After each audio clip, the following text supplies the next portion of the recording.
네, 오늘 말씀의 제목은 왕의 산상설교, 팔복에 관한 올바른 의미, 왕의 산상설교, 팔복에 관한 올바른 의미라는 이런 제목을 가지고 여러분에게 말씀을 좀 전하도록 하겠습니다.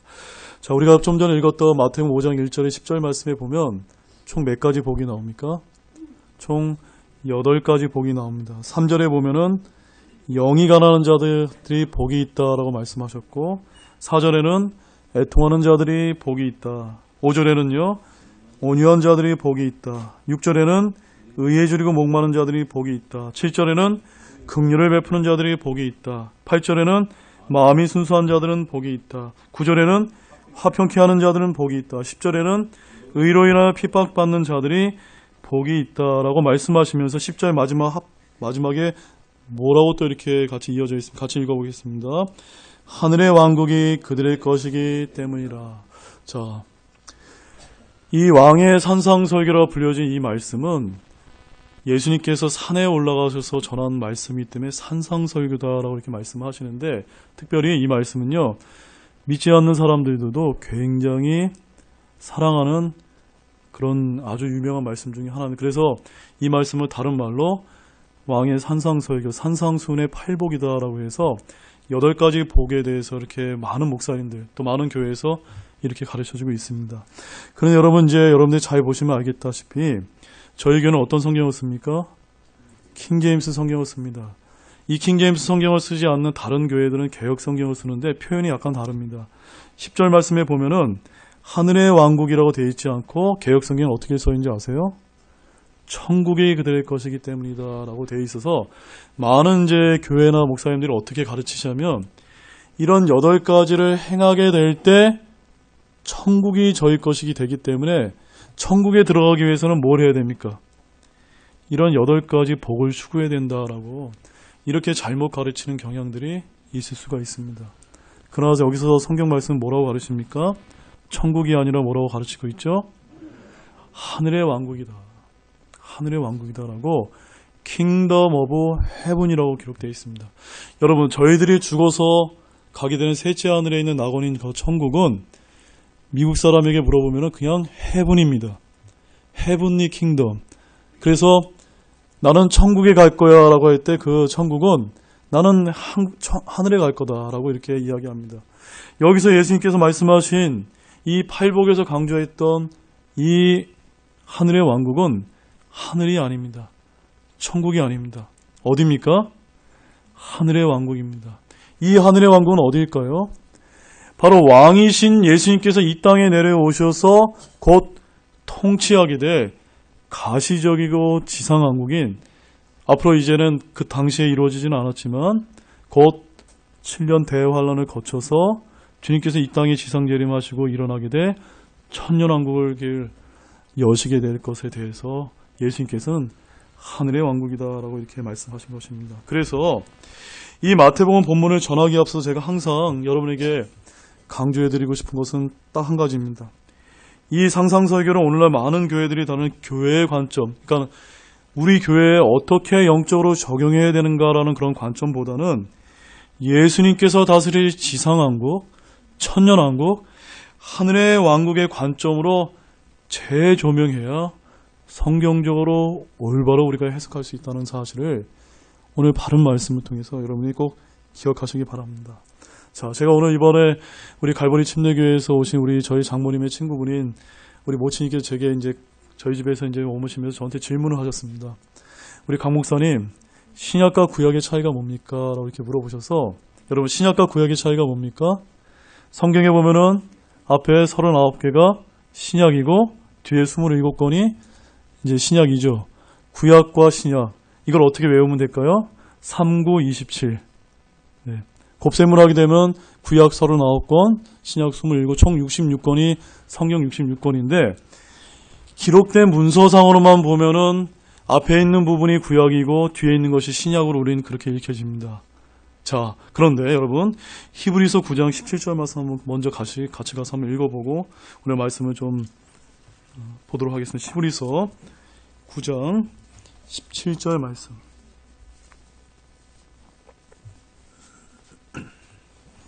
히브리서 9장 17절 말씀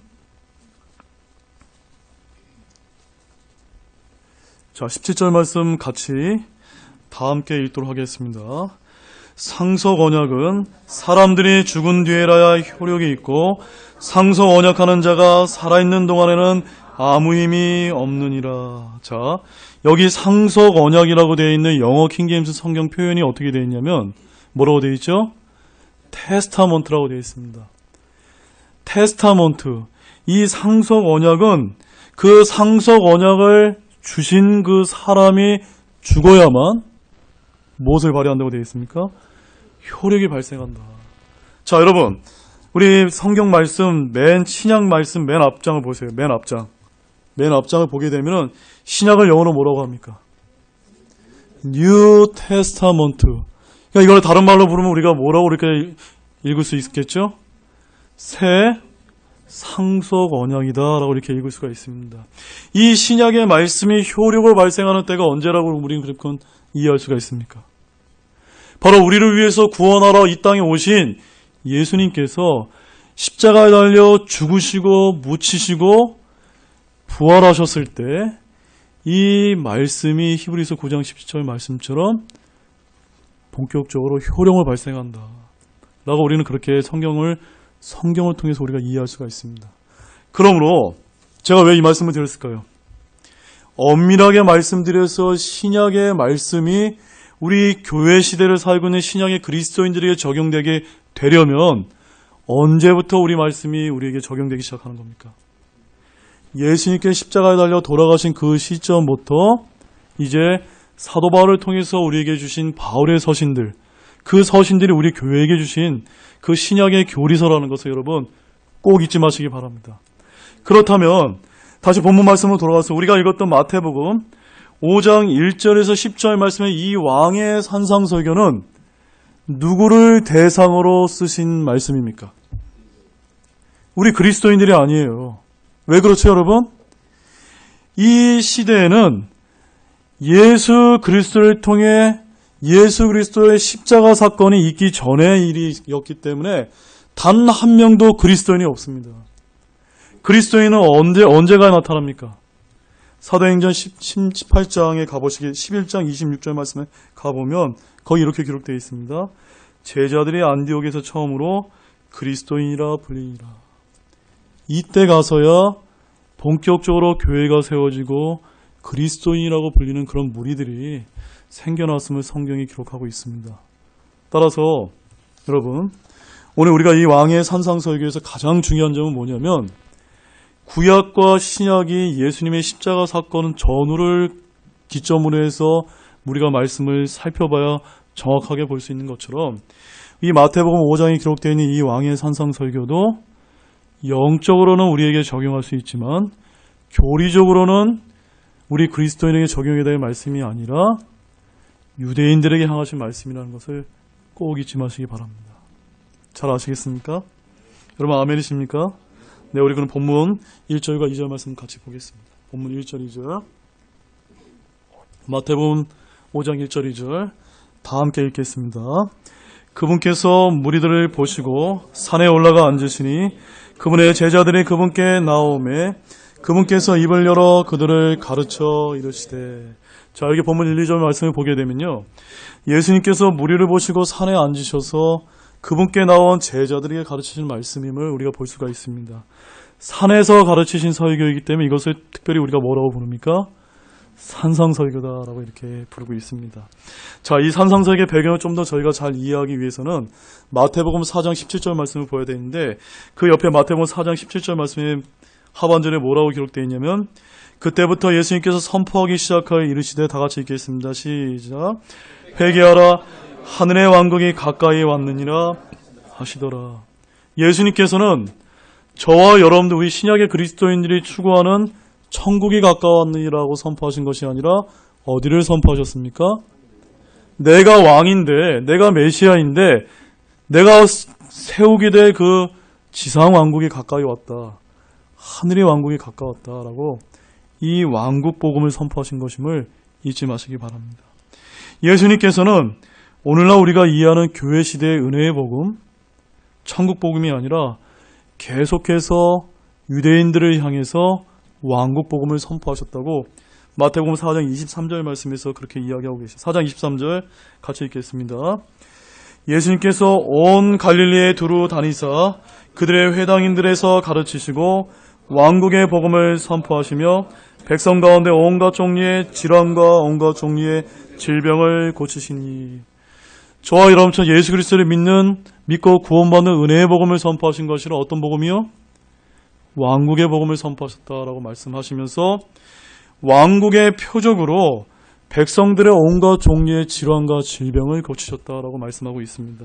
그래서 그 당시 이제 이 예수님, 왕이시고 메시아이신 예수님의 등장으로 말미암아 왕국의 표적으로 여러 가지 이적과 기적들을 베푸심으로 말미암아 수많은 유대인들이 따랐음을 성경은 이제 보여주고 있습니다. 그래서 25절 말씀을 보게 되면 이런 말씀이 있습니다. 갈릴리와 데가볼리와 예루살렘과 유대와 요르단 건너편에 온 사람들의 큰 무리들이 그분을 따르더라 라고 이렇게 말씀하고 있습니다. 자, 왜 유대인들이 예수님을 따랐을까요? 고린도전서 1장 22절 말씀 가보시죠. 고린도전서 1장 22절 말씀. 고린도전서 1장 22절 말씀. 우리 다 함께 읽겠습니다. 유대인들은 표적을 요구하고 그리스도인들은 지혜를 추구하나. 유대인들은 뭘 요구한다고요? 표적과 이적을 추구합니다. 그 유대인들에게는 어떠한 표적이나 이적이 있어야만 그들은 믿는 그런 부류의 사람이라는 뜻입니다. 그러나 우리 그리스도인들은 뭘 추구합니까? 표적이 아니라 지혜를 추구해요. 특별히 어떤 지혜죠? 여기 하나님의 말씀에서 나오는 올바른 지혜를 추구해야 된다라는 말씀을 잊지 마시기 바랍니다. 바로 왕이신 예수님께서 유대인들에게 베푸신 이적들은 구약에서 대언된 왕의 오심을 알리는 왕국 표적이었기 때문에 주님께서 특별히 베푸셨고 수많은 사람들이 따랐다는 것을 우리는 잊어서는 안 됩니다. 따라서 오늘날 많은 교회에서, 수많은 현대교회에서, 많은 은사주의 교회에서 추구하는 이적들과 표적들은 이 신약시대 교회들에 맞습니까? 맞지 않습니까? 맞지 않다는 거 우리가 분별해야만 됩니다.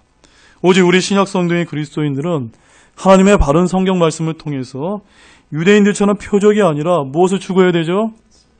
올바른 지혜를 추구해야 됩니다. 올바른 지혜를 추구하시기 바랍니다. 자, 아무튼 이제 큰 무리가 따랐던 이 본문의 지역은 사마리아 지역을 제외한 팔레스타인 전 지역인데 잘 보십시오. 왕이신 예수님이 나타나셨습니다. 그 다음에 왕국이 선포됐습니다. 그 다음에 그 왕 앞에 백성들이 모였기 때문에 왕의 백성들이 모였고 이제 그들이 모여진 지역은 왕국의 영토가 이제 되었음을 여기서 보여주고 있습니다. 그렇다면 왕국 선포됐습니다. 왕의 백성들이 있습니다. 왕의 영토가 있습니다. 이제 마지막으로 무엇이 한 가지 필요할까요? 여러분 한번 생각해보세요. 무엇이 필요할까요? 그것은 이제 왕의 산상설교라고 불리는 법령 제정이 필요한 것입니다. 오늘 여기 이제 마태복음 5장에서 1절에서 10절에서 나와 있는 이 왕의 산상설교는 바로 왕국에 필요한 왕의 법령 제정, 다른 말로 한번 따라해 보시겠습니다. 왕국 헌법. 네. 이 대한민국의 정부가 수립되기 위해서는 먼저 대한민국 헌법이 수립이 되어져야 되는 것과 마찬가지로 왕이신 예수님께서 오셔서 5장에서 말씀하신 것은 왕국의 헌법으로서 유대인들에게 지금 말씀해 주셨다는 사실을 잊지 마시기 바랍니다. 즉 산상설교에서 언급하고 있는 이 8가지 복은 엄밀히 말해서 예수님께서 왕이 되어 다스릴 지상왕국에 들어가 유대 백성들의 행동 강령이 관한 말씀입니다. 그것은 천년왕국에만 적용되는 것이 아니라 천년왕국이 임하기 전에 왕국으로 들어가기 위해서 지켜야 될 어떠한 규례들을 포함하고 있는 말씀이다라는 것을 말해주고 있습니다. 자, 한번 생각해 보시기 바랍니다. 산상설교가 행해지기 이전에는 제가 앞서 설명드렸던 것처럼 신약의 그리스도인들이 있었습니까? 없었습니까? 단 한 명도 없었습니다. 그리스도인들은 사도행전 11장 26절에 가서 등장합니다. 이때는 십자가 사건 이전으로 예수님의 죽음과 부활에 대한 지식이나 거듭남에 대한 지식을 가진 사람이 단 한 명도 없는 유대인들만을 대상으로 전해진 말씀이었습니다. 그러므로 천년왕국 때에 적용되는 본문들을 은혜의 시대의 교연에 적용 시 많은 부분에서 맞을까요, 안 맞을까요? 이제 맞지 않게 되는 상충되는 일이 벌어지게 된다는 것입니다.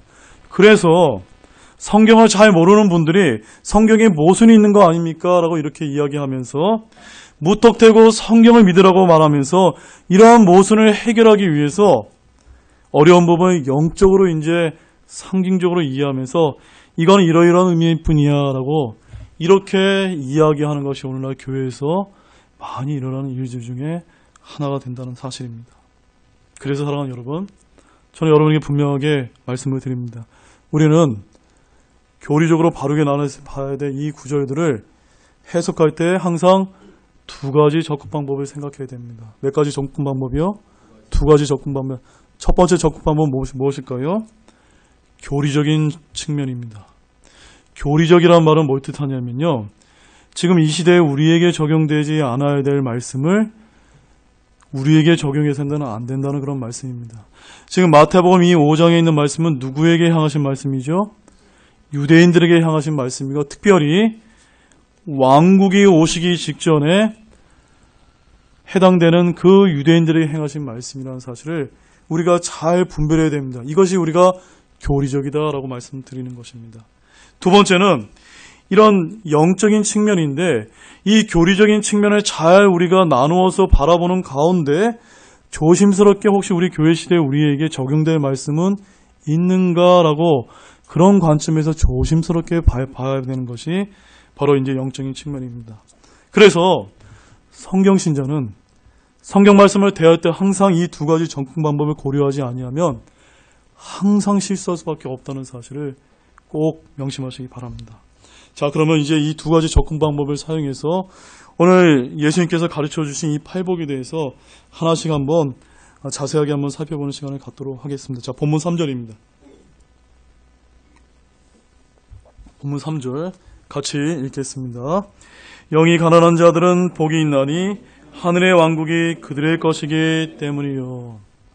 자, 여기 언급된 하늘의 왕국은 하늘나라, 천국이 아니라 이 땅에 세워질 가시적인 지상왕국인 바로 천년왕국을 의미한다고 제가 이미 말씀을 드렸습니다. 그러므로 실제 교리적인 적용 대상은 우리 그리스도인들이 아니라 천년왕국에 들어갈 유대인들을 향하신 말씀이라는 사실을 여러분은 잘 아시리라 이제 믿습니다. 그래서 우리는 마태복음을 읽을 때 항상 이 점을 염두에 두면서 전체적인 문맥을 보고 실제로 누구를 향해서 하고 계신 말씀인지를 먼저 우리가 판단해야 된다는 것을 말씀을 드립니다. 예를 들어서 우리가 범하기 쉬운 오류를 제가 한 가지 말씀을 드리면 오늘날 교회를 영적 이스라엘이라고 가르치는 이스라엘 대체 신학, 즉 언약 신학적 관점에서 다음과 같이 잘못 해석하는데 어떻게 말씀을 전하냐면 영이 가난한 자들은 천국이 그들의 것이기 때문에 복이 있다라고 이렇게 가르칩니다. 맞습니까? 틀립니까? 이렇게 되면 이 말씀은 잘못 적용하게 되는 사실입니다. 하늘의 왕국은 천국과 완전 다른 개념이기 때문에 결코 위와 같이 해석해서는 안 됩니다. 그러나 유대인과 이스라엘을 철저히 구분하는 세대주의 신학을 우리가 올바로 해석을 하게 되면 다음과 같이 우리가 정확하게 해석을 할 수가 있습니다. 영이 가난한 자들은 천년왕국이 그들의 것이기 때문에 복이 있다라고 이렇게 해석을 해야만 올바른 이제 가르침이 됩니다. 자, 이 말씀은요 어떠한 뜻이냐면 7년 환란기가 되면 실제 유대인들은 엄청난 핍박을 받게 되는데 그로 인해서 영이 가난한 자들은 복이 있다라고 이렇게 말씀하신 것입니다. 왜냐하면 영이 가난한 자들은 끝까지 견디어서 구원을 받아 하늘의 왕국, 천년왕국이 그들 것이 될 것이기 때문입니다. 자, 사랑하는 여러분, 저희들은 어떻게 구원받습니까? 지금 이 순간 예수님을 믿음으로 구원받습니다. 이렇게 구원받는 것은 너무나 간단합니다. 그러나 마태복음 24장 13절 말씀을 가보겠습니다. 마태복음 24장 13절 말씀.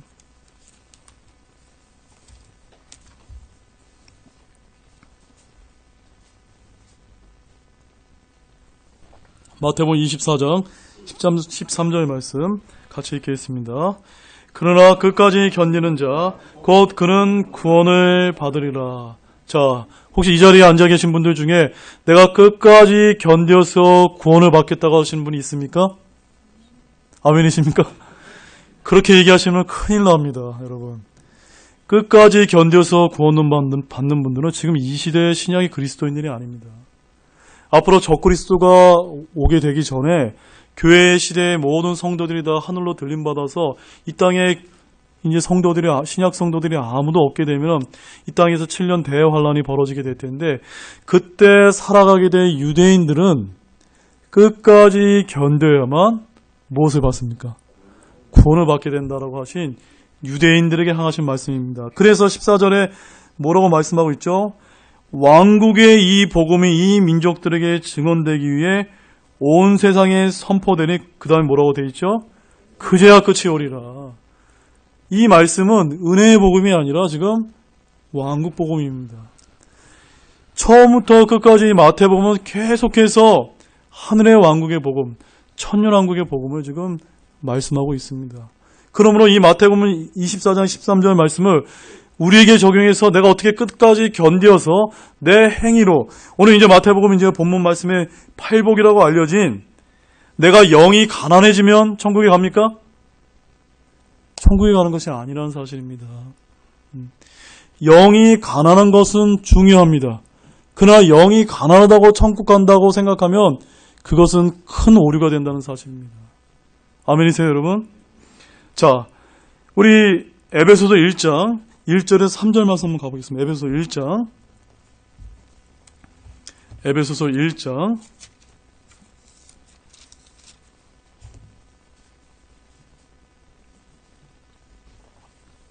에베소 1장 1절에서 3절 말씀.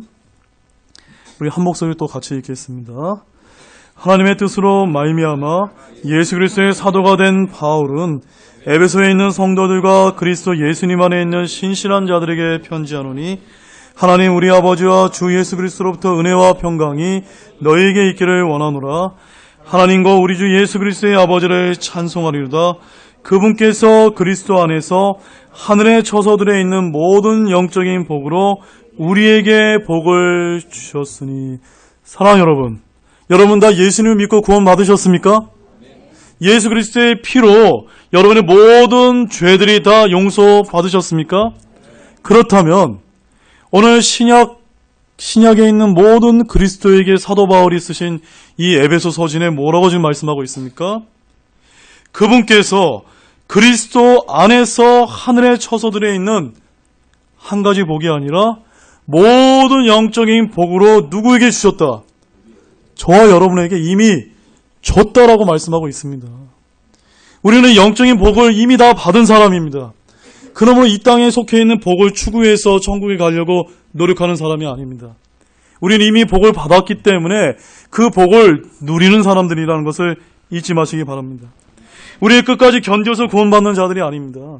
우리는 행위 구원이 아니라 나의 구원자이신 예수 그리스도만을 오직 나의 마음으로 믿을 때 구원받는 사실을 꼭 믿으시기 바랍니다. 그러나 오늘날 영이 가난하게 되는 것은 우리의 회개에 도움이 될까요? 안 될까요? 도움이 됩니다. 그러나 그것만으로는 구원을 받을 수 있습니까? 없습니까? 구원받을 수 없다는 사실을 믿으시기 바랍니다. 그러므로 3절 말씀에서 영이 가난한 자들은 복이 있나니 하늘의 왕국이 그들의 것이기 때문이다 라고 하신 이 말씀은 누구에게 하신 말씀입니까? 우리 그리스도인들이 아니라 유대인들이 7년 대환란을 통해서, 핍박을 통해서 영이 가난해져서 내가 찌른 그 예수님이 곧 지상재림하게 하신다는 것을 믿고 바라보고 견디게 될 때 천년 왕국이 너희들이 될 것이 될 것이다 라고 말씀하셨다는 사실입니다. 이 말씀을 가지고 내가 영이 가난해지면은 천국에 간다라고 가르치면 됩니까? 안 됩니까? 안 된다는 사실을 믿으시기 바랍니다. 이것이 바로 교리적인 측면입니다. 그러면 한번 영적인 측면에 대해서 한번 살펴보겠습니다. 영이 가난하다는 것은 시편에서 많이 강조하고 있는데 시편 51편 17절 말씀에 보게 되면 상한 영, 상하고 참여하는 마음이 바로 그것입니다. 우리 시편 51편 17절 말씀 가보십시오. 시편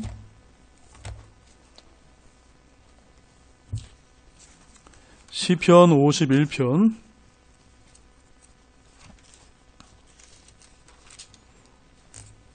17절 말씀입니다. 같이 한 목소리 읽겠습니다. 하나님께서 구하시는 희생물은 상한 영이라.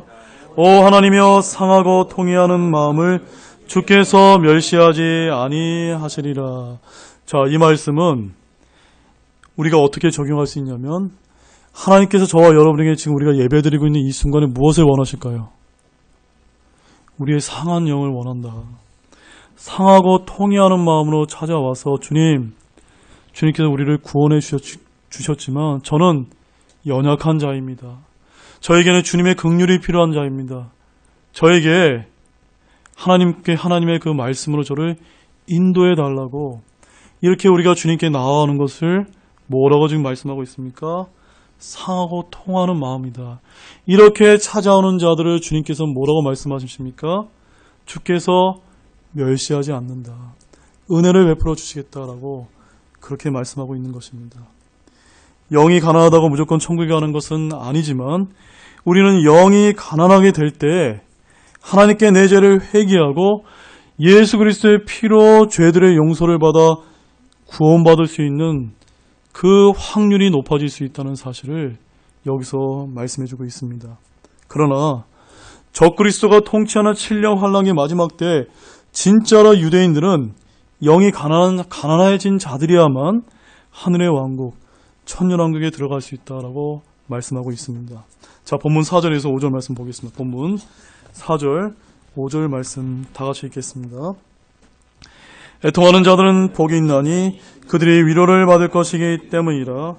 온유한 자들은 복이 있나니 그들이 땅을 상속받을 것이기 때문이요. 자, 사랑하는 여러분 땅 좋아하시죠? 그러나 우리의 그 집은 어디에 있죠? 저 하늘에 있기 때문에 오늘 우리에서 오전 성경 공부 시간에도 이야기했지만, 땅에 애착을 두지 말고 어디를 추구하라고 했죠? 위에 있는 것들을 추구하라. 바로 우리를 구원하여 주신 예수님께서는 그 하늘에 우리의 처소들을, 맨션들을 우리를 위해서 준비해 놓으셨다라고 말씀하고 계십니다. 우리는 이 땅에서 상속받을 것을 우리가 바라는 것이 아니라 저 하늘나라에 여러분의 처소가 있는 것으로 인해서 감사드리기 원합니다. 그러므로 여기서 지금 내가 애통한다고, 또한 온유하게 된다고 땅을 상속받는 것은 우리 그리스도인들이 아니라 누굽니까? 유대인이라는 사실을 믿으시기 바랍니다. 왜냐하면 실제 유대인들은 온유한 자들이야만 땅을 상속받을 것이다 라고 시편에서 약속하고 있기 때문에, 시편 37편 11절 말씀 한번 가보겠습니다. 시편 37편 11절 말씀입니다. 시편 37편 11절 말씀 다 함께 읽겠습니다. 그러나 온유한 자들은 땅을 상속하며 넘치는 화평 속에서 즐거워하리로다. 이 말씀은요, 지금 유대인들에게 하신 말씀입니다. 지금 우리에게 하신 말씀이 아닙니다. 우리는 어떻게 해서 하늘의 처소들에 우리 올라갈 수 있습니까? 오직 여러분이 지금 이 순간 예수님 믿고 구원받았다면 모든 영적인 복이 이미 와 있다는 사실입니다. 그러나 유대인들은 온유해야만 땅을 상속받을 수 있다라고 지금 성경은 이야기하고 있습니다. 자, 우리 로마서 8장 17절 말씀도 한번 보겠습니다. 로마서 8장 17절 말씀. 로마서 8장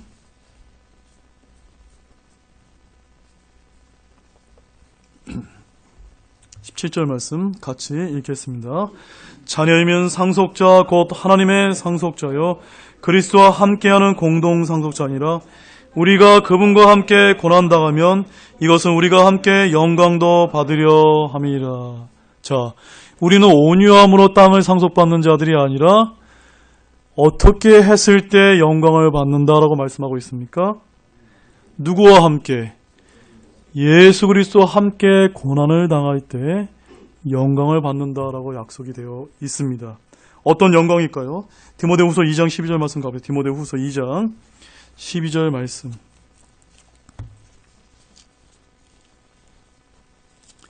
디모데후서 2장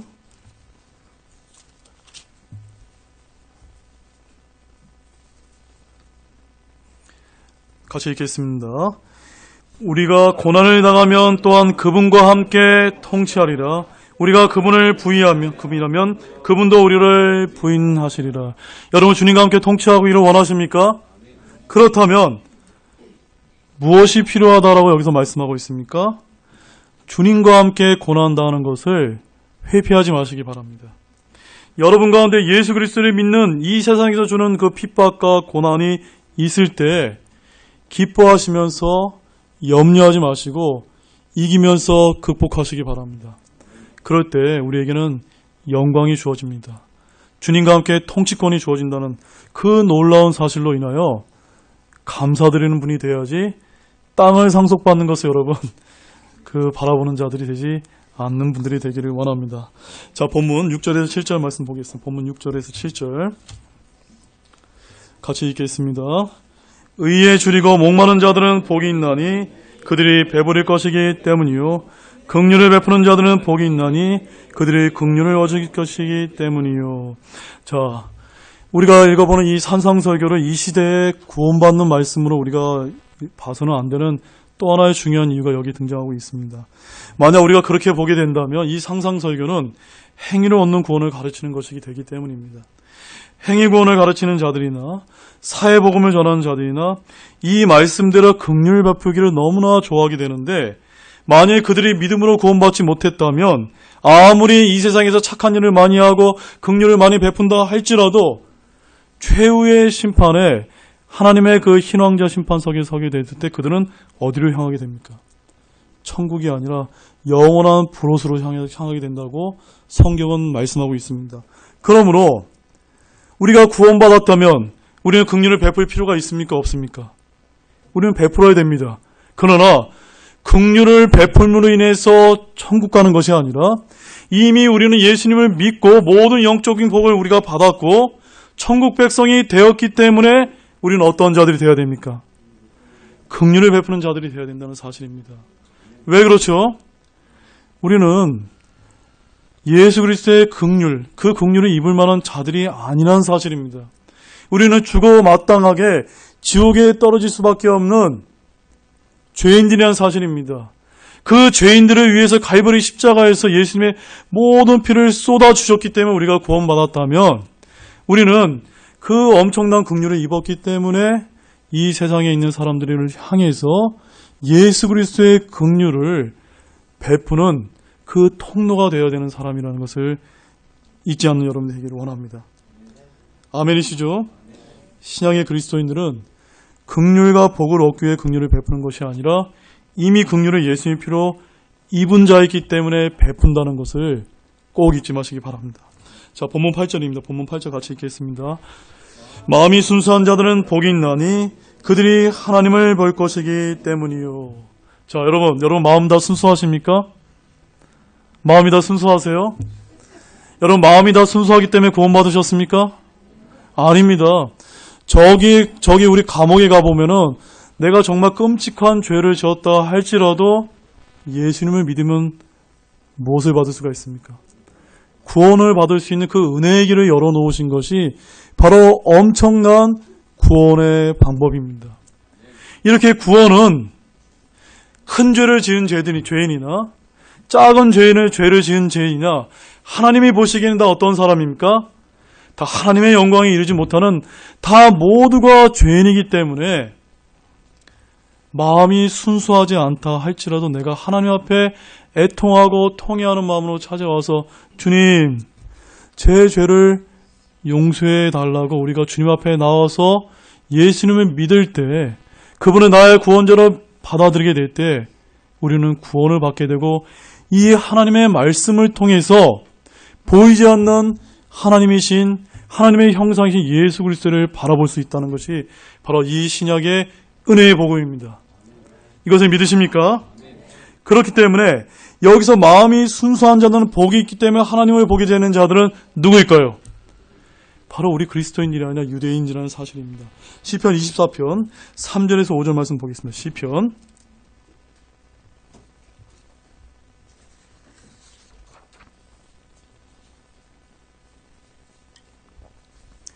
시편 24편 3절에서 5절 말씀 같이 읽겠습니다. 누가 주의 산에 오르리요? 누가 그분의 거룩한 곳에 서리요?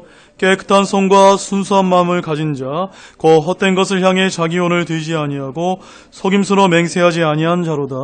그가 주께 복을 받고 자기의 구원의 하나님께 의를 받으리라. 자, 말씀 잘 보십시오.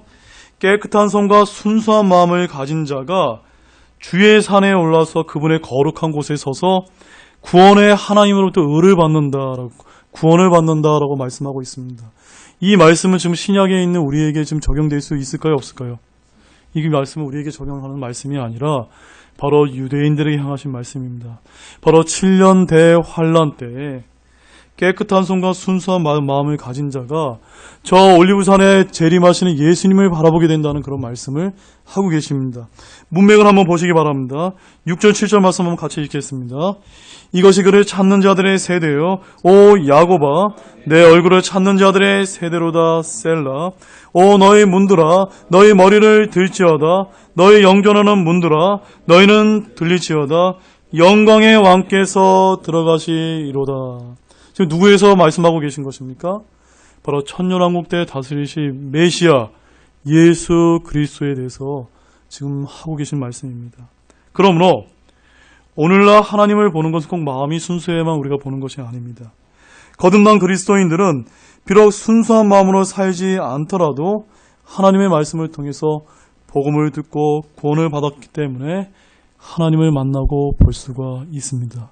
아멘이시죠? 자, 본문 9절에서 10절 말씀입니다. 본문 9절에서 10절 말씀 같이 읽겠습니다. 화평케 하는 자들은 복이 있나니 그들이 하나님의 아이들이라 불릴 것이기 때문이요. 의로 인하여 핍박받는 자들은 복이 있나니 하늘의 왕국이 그들의 것이기 때문이라. 자, 사랑하는 여러분, 여기에서도 이제 화평케 하는 자들과 의로 인하여 핍박받는 자들에 대한 마지막 두 가지 복이 이제 언급되고 있습니다. 계속해서 여러분에게 강조를 드리지만 오늘날 우리는 화평을 추구한다고 의로 인하여 핍박을 받았기 때문에 천국에 가는 것이 아닙니다. 우리는 하나님과 우리들 사이에 죄로 갈라진 것을 갈보리 십자가에서 예수님께서 친히 자신의 몸으로 화평케 만들어 주셨기 때문에 이것을 믿을 때 구원받고 천국에 간다고 말씀하고 있습니다. 여러분 이것을 다 믿으셨습니까? 그러나 실제로 본문 9절 말씀처럼 화평케 하는 자들이 구원받고 복받는 일이 일어난다라고 말씀하고 있습니다. 이사야서 52장 7절 말씀 보시죠. 이사야서 52장 7절 말씀.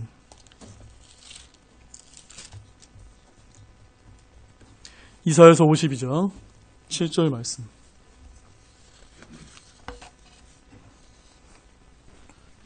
이사야서 52장 7절 같이 읽겠습니다.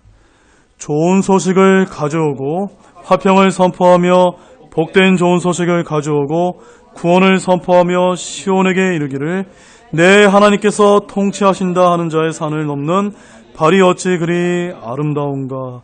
자, 여기서 어떤 복음을 전하고 있습니까? 내 하나님께서 통치하신다. 이 복음은 은혜의 복음일까요? 왕국 복음일까요? 지금 왕국 복음을 이야기하고 있습니다. 그러므로 이 왕국 복음을 전하는 화평의 복된 좋은 소식, 화평의 왕국 복음을 전하는 이 복음은 바로 은혜 시대 우리 그리스도인들을 향하신 말씀이 아니라 저 7년 대환란 때 고통받을 유대인들을 향해서 지금 하고 계신 말씀입니다. 자, 이사야서 9장 6절 말씀 보시죠. 이사야서 9장 6절 말씀.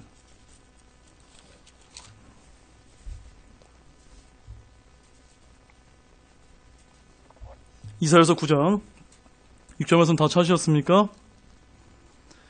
자, 다시 한번 읽을까요? 읽겠습니다. 이는 한 아이가 우리에게 태어났고 한 아들을 우리에게 주셨는데 그의 어깨에는 정권이 놓이고 그의 이름은 놀라우시니 좋은 자 강하신 하나님 영전한 아버지 평화의 통치자라 할 것이기 때문이라. 여러분, 평화의 통치자가 누굽니까? 바로 예수 그리스도이십니다. 예수님께서는 지상 재림하셔서 천년왕국을 여실 때 평화의 통치자, 화평의 통치자가 될 것이다 라고 지금 여기서 말씀하고 있습니다. 그러나 지금 우리가 살고 있는 이 신약 시대에는 예수 그리스도를 믿음으로 구원을 받고 내 집이 구원을 받게 되는 일이 벌어진다라고 사도행전 16장 31절에서 말씀하고 있습니다. 진짜 평화의 통치자이신 예수님께서 의로 통치하시는 천년왕국의 때가 도래하기 전까지는 이 땅에 결코 평화가 있습니까? 없습니까? 평화가 오지 않습니다. 그리하여 예수님이 지상재림하기 전에 이 땅에 마지막 때에는 가짜 평화의 통치자인 적그리스도가 와서 다스리는 7년 대환란기가 오게 되는데, 이때 유대인들은 의로 인하여 핍박받게 될 때 무엇을 받게 됩니까? 복을 받는다라고 지금 말씀하고 있습니다.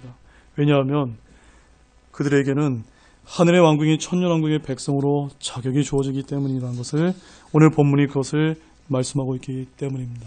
자, 이제 결론을 맺겠습니다. 결론을. 오늘 많은 교회에서 잘못 적용해 선포하는 이 왕의 산상설교의 팔복에 대해서 제가 여러분에게 자세하게 말씀을 드렸습니다. 거듭 강조하지만 성경은 올바른 교리의 안경을 쓰고 우리가 제대로 보지 않게 되면 성경을 잘못 해석을 하게 됩니다.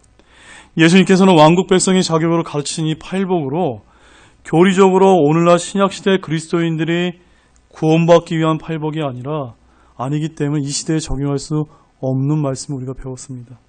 그러나 우리가 분명하게 잊어서는 안 되는 사실은, 우리가 진짜로 구원받은 그리스도인이라면 천년왕국 백성의 행동 강령인 이 팔복이 첫 번째 무엇이었습니까? 영의 가난함, 애통, 온유, 의의 목마름, 긍휼, 마음의 순수함, 화평과 의로 핍박받는, 이것들이 다 뭡니까? 갈라디아서 5장 22절과 23절에 나와 있는 성령의 열매처럼 우리 삶에 나타날 필요가 있는 예수 그리스도의 인격과 유사한 말씀이라는 것을 우리가 결코 잊어서는 안 되겠다는 말씀입니다. 우리가 천국에 들어가기 위해서 추구해야 될 복이 아니라 이미 저와 여러분이 어떠한 백성이 되었다고요? 천국 백성이 되었기 때문에 오늘 마태복음 5장에서 강조한 이 팔복처럼 예수 그리스도의 인격을 추구하는 그런 살아가는 등대 성도님 등의 모든 분이 되기를 주 예수 그리스도의 이름으로 축원합니다. 이것을 잊지 않는 여러분 되기를 원합니다. 다 같이 일어나시겠습니다.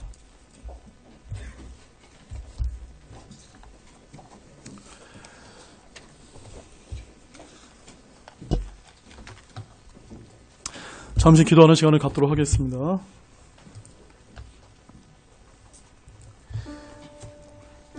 오늘 제가 여러분에게 전해진 이 왕의 산상설교의 팔복에 관한 가르침을 통해서 여러분들이 혹시 주님 앞에 내가 나와서 회개할 것이 있다면 지금 이 시간 회개하는 그런 시간이 되기를 원합니다. 또한 이 초청의 시간에 아직 내가 예수님께서 가르쳐주신 이 구원의 복음을, 이 쉽게 얻어지는 그 예수님의 그 피로 구원받는 이 진리를 내가 아직 믿고 구원받지 못한 분이 있다면 이 시간 주님 앞에 나오셔서, 주님, 저는 죄인입니다. 저의 죄를 예수님께서 2000년 전에 다 갚아놓으셨기 때문에 저도 구원받기 원합니다라고 주님 앞에 나오는 그런 기도의 시간이 되기를 원하는, 잠시 기도하는 시간을 갖도록 하겠습니다.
우리 다 같이 초청창송 527장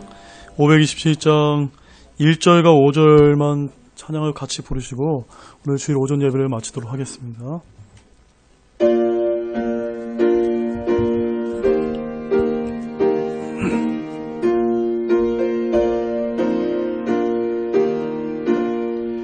이 세상 쾌락 모두 버리고 주님만 따르리. 저 높은 곳과 찬란한 곳을 나 사모합니다. 기쁜 마음으로 주님을 따르리. 예수님 나의 구주 주님께 옵니다.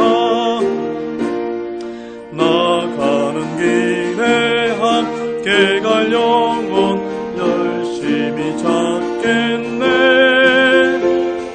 주 말씀 따라 성령님 함께 저 천국 길 가네.